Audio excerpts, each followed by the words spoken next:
Guna melindungi masyarakat dari produk makanan berbahaya, Balai Besar Pengawas Obat dan Makanan Palembang meningkatkan pengawasan pangan yang mengandung bahan kimia berbahaya di pasar tradisional dan pasar swalaya.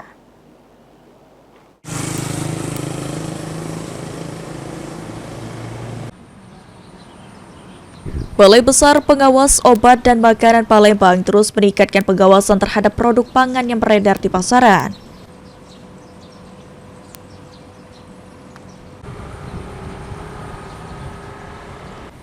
PLT Kepala BPOM Palembang, Midarwati mengatakan, pengawasan terhadap produk pangan yang beredar di pasaran terus dilakukan. Langkah ini dilakukan guna melindungi masyarakat dari konsumsi makanan yang mengandung bahan kimia berbahaya. Nantinya petugas BPOM melakukan pemeriksaan langsung di sejumlah pasar tradisional dan pasar swalayan. Berbagai produk pangan seperti jajanan, makanan olahan, serta bahan pangan segar menjadi sasaran pemeriksaan.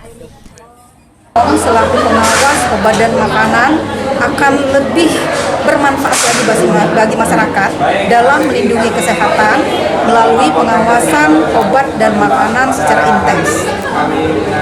Jadi Bu, di umur 25 tahun ini pengawasan terhadap obat dan makanan akan kita lakukan secara intens Bu ya? Ya.